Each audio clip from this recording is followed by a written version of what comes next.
નમસ્તે મિત્રો, સ્વાગત છે તમારું મારા આજના નવા વિડીયોમાં.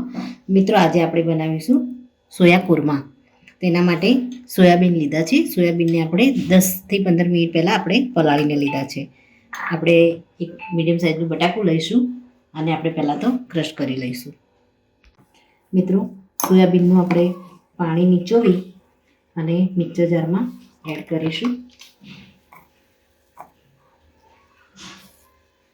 ત્યારબાદ મરચાં લઈશું લીલા. એક મીડિયમ સાઇઝનું મોટું મરચું લીધું છે, મીડિયમ તીખું.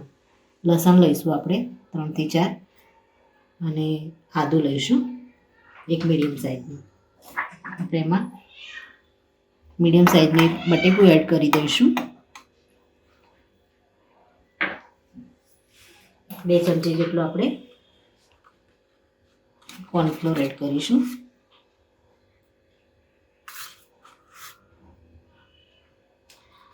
એની સાથે 2 ચમચી જેટલું આપણે બેસન લઈશું.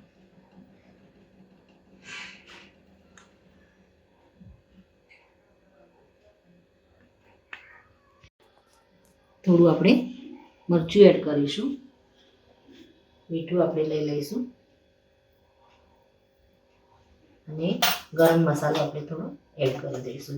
એ થોડું પાણી એડ કરી અને આપણે પીસી લઈશું. મિત્રો, હવે આપણે એક મસાલો તૈયાર કરી દઈશું.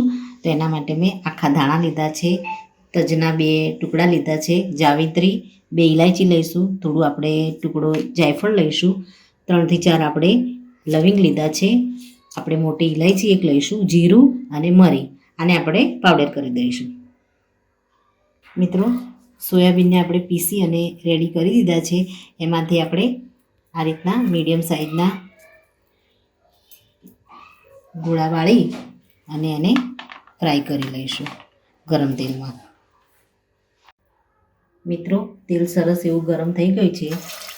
એમાં આપણે ફ્રાય કરી લઈશું. પહેલાં હાઈ ફ્લેમ રાખીશું, ત્યારબાદ આપણે મીડિયમ આંચે આને ફેરવી લઈશું.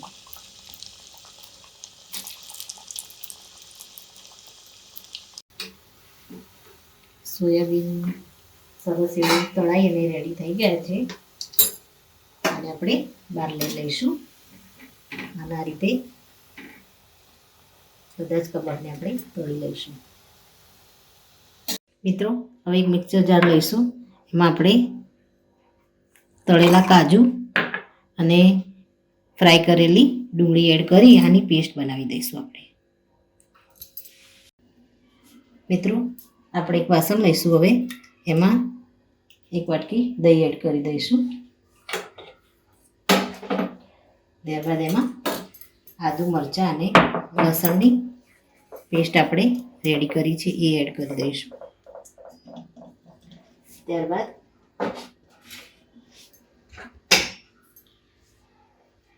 ફ્રાય ડુંગળી અને કાજુની જે પેસ્ટ બનાવી છે એને આપણે આની અંદર એડ કરી દઈશું.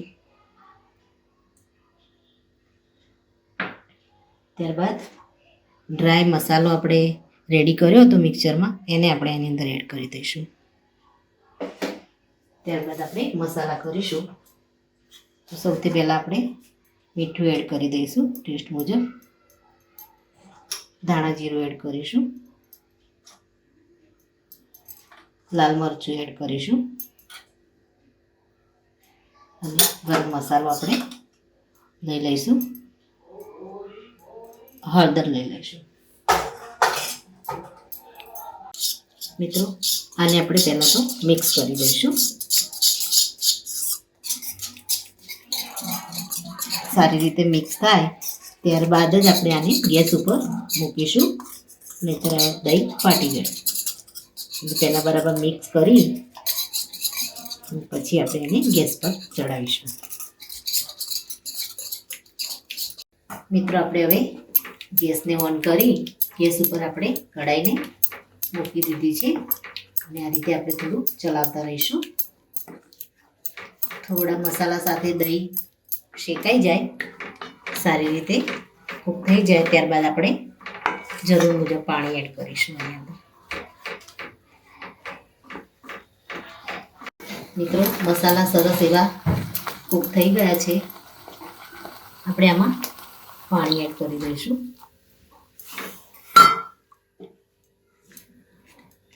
જરૂર મુજબ આપણે પાણી એડ કરી અને આને થોડી વાર માટે ગરમ થવા દઈશું.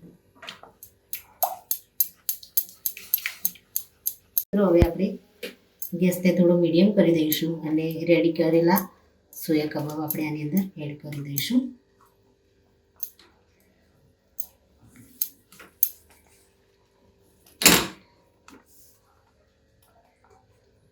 ત્યારબાદ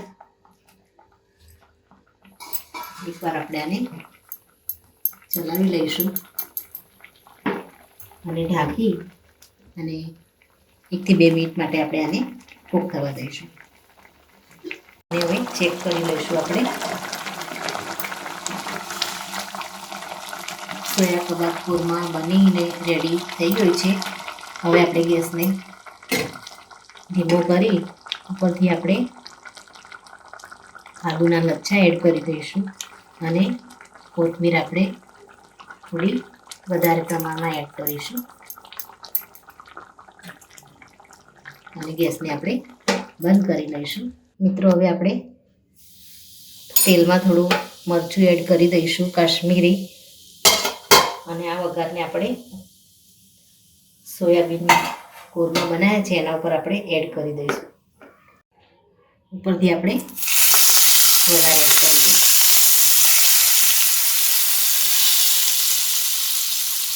તો મિત્રો રેડી છે સોયા કોરમા. આને આપણે સર્વિંગ બાઉલમાં લઈને સર્વ કરી દઈશું. મિત્રો રેડી છે સોયા કોરમા કબાબ. મિત્રો સોયાબીન જે ના ખાતા હોય એને તમે આ રીતે બનાવીને આપશો તો ખાવામાં ખૂબ જ ટેસ્ટી લાગે છે. આ સાથે મારો વિડીયો પૂરો થાય છે. જો મારો વિડીયો તમને ગમ્યો હોય તો લાઇક, શેર અને સબસ્ક્રાઈબ કરવાનું ભૂલશો નહીં અને કમેન્ટમાં જરૂરથી લખો કે મારી આ રેસીપી તમને કેવી લાગી. ફરી મળીએ એક નવા જ વિડીયો સાથે. ત્યાં સુધી આવજો. Thank you.